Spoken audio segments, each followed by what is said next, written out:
Hello guys, you're welcome to my channel. I'm Amos Blessing here on YouTube as always. So last week I posted a video saying how I moved from the Philippines to Australia. If you've not watched it yet, maybe you need to watch it because that will help you to understand this video better. So as you can see, the title of this video, I'm going to be telling you how to show your proof of funds whenever you're applying for your visa. So if you don't have your book to jot down, or maybe you have very sharp memory to take note of it, then it's fine. Let's get into it. The first thing I said is you should get your passport, get an agent, get a school, give your documents, and get your process started. So once the school get back to you with GTE and you pay your fees and the school fees has reflected and they have given you your COE, which is Certificate of Enrollment. Am I a good teacher? I have recap. Yeah. The next thing that will be needed of you is to pack your bags and go to Australia, okay? So you cannot come here without applying for your visa. Visa application in this video. In your visa application, there are two documents that are very important. Those two documents can either give you a grant to your visa or a denial to your visa. And I'm not talking about denial here, I'm talking about your visa being granted. So that's why you should listen to this. So in your visa, there are two documents they will be asking you for, which is very important. First is get a sponsor, someone that is sponsoring you to study in Australia. Then the second thing is an SOP. First, I'll be talking about your proof of funds, okay, in this video. Showing your proof of funds, you have to make sure that first, this person is your relative. If it's not your biological parent, it has to be your brother, your sister, or your uncle, or your auntie. Like the person has to be a relative of yours. Even if the person is your mom brother, okay, or your mom brother, or your mom sister, and now the person is married, now they will ask you for your mother's wedding certificate, okay? So your mom wedding certificate your parents' wedding certificate will show your mom's real name, her name before she got married. Then it will show the name of your uncle now. Do you understand? Like, it makes sense. Or if it is your auntie, she will still also provide her own marriage certificate. But there must be a link between the name for them to know that this person is your relative. And the person will not leave you stranded in this country. So that's first thing they want to know. Then second thing, again, is make your bank statement stand out by giving at least, I tell people, okay, 20 million naira bank statements. Why? Because with that, you're safe. Like, I feel like you're covered. Because your school fees cannot be up to that. Your feeding cannot be up to that. Just avoid anything that will make them say, oh, we think this girl is not capable of paying her fees or taking care of herself in this country with this her sponsor. Because remember, your sponsor now, if the person is not your parent, even if it's your parents, you have siblings, possibly. Maybe you're not the only child, so you have siblings. So they want to see that you have enough money, that your parents have enough money, or your sponsor have enough money that they can take care of themselves, their family, their close family, and they can take care of you that they are sponsoring. So once you are done with making sure that you have provided your proof of relationship with your sponsor, the next thing will be to make sure that you have an affidavit. Okay, the person sponsoring you have to state that he or she is the uncle or the auntie to Blessing Amos. Let me say I'm the person now, I'm the student now.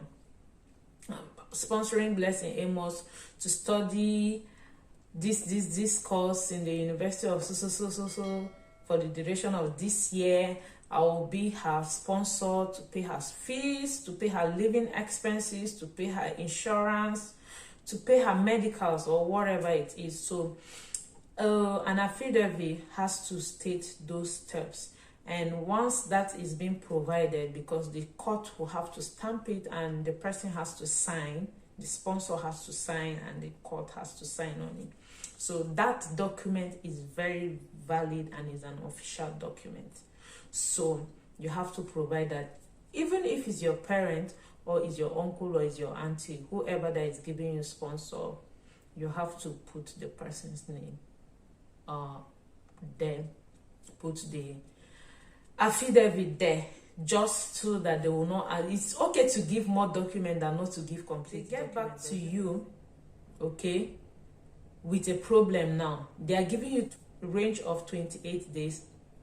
They check your document, and if there is an issue, they will send it to you and tell you in 28 days you should have your response. So even if you have your response already, you should not be expecting a reply until that deadline has elapsed.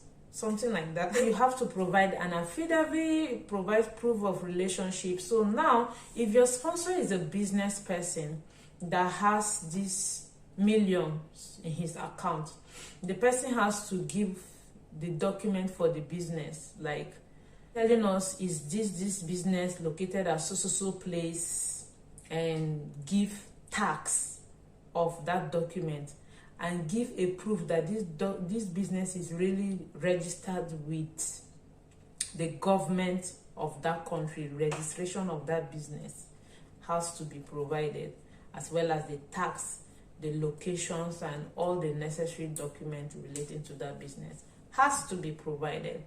If the person earned that money from his monthly salary, then the person has to provide the pay slip. What is the person's pay slip like?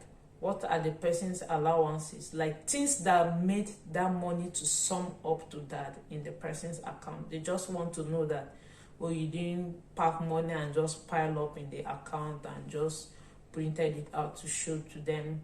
They just want to be more sure and secure that this money belongs to you, the sponsor. And whenever the person will be needed to take care of you, the person will not leave you stranded in their country. So that's it about sponsor letter. If you do have any questions about any of this process at all, you can put your questions in the comment section. Yeah. So the next point I'm going to talk about will be SOP. So SOP is your statement of purpose, okay? So in writing your statement of purpose, you have to state your background, why you chose that course, why you chose that country, why you chose that school, why that city. You have to provide this document, okay? When you're done with that, you have to talk about your sponsor in your SOP. You have to talk about your future plan, okay? If you are coming for a master's program now, like my own, let me say you did your undergrad, your master's course should kind of relate with your undergrad course. Even if it's not relating, just prove to them that you are studying this course because it's going to give you an opportunity in your home country. Because remember, you have to always state that, okay, when you finish your study, you are going to leave the country and go back to your home country to make it better in that field that you are coming to study. Because that means you have seen a gap in that field in your home country, and now you want to come to Australia to study and go back home to fill that gap with your knowledge, with the knowledge you have obtained from your master's program.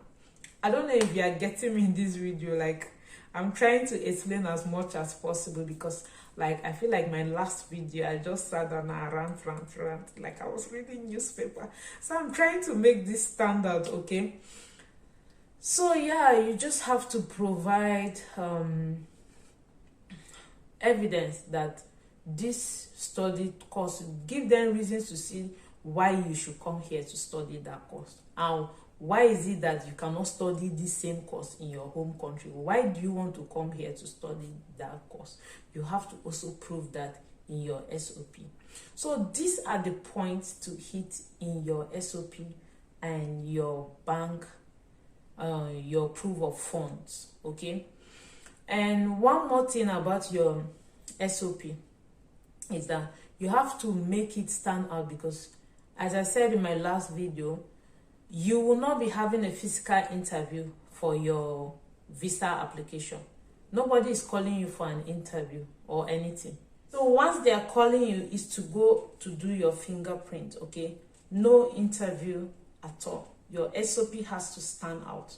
I could remember for me, this was really hard for me, because like I had to write the SOP today, and then my family, of course, they helped me, but with the help of what I saw from Yemisi channel, she's a student studying in Canada, and I watched her YouTube, because in her YouTube she mentioned this point, which I jotted down in my jotter, and she read out her SOP, which helped me a lot. I had to write it, send to my uncle. My uncle edit it and send it back to me on a Word document with so many red, and I'm like, will this ever get over?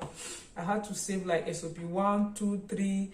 I started saving final SOP 1, final SOP 2. It was a lot. Like, you have to edit a lot.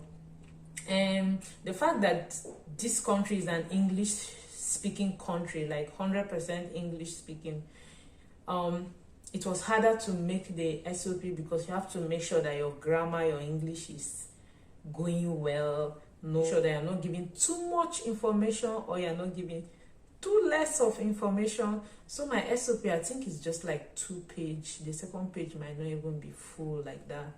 Yeah, so if you want me to read my SOP for you, comment in the comment section, and I may do that in my next video. But for now, that will be it. If you did enjoy this video, okay, I've been trying to use my hand and do a lot of things to make us be in this conversation together. Okay? That will be it for now. Thank you so much for watching this video. If you did enjoy it and this was helpful to you, please remember to give this video a thumbs up, subscribe to this channel, share this video with your loved ones. It mustn't be that you're coming to Australia that this document will be needed. No, these documents are needed for any other country, so you can use this as a step to stand out. And God bless you. See you in my next one. Bye.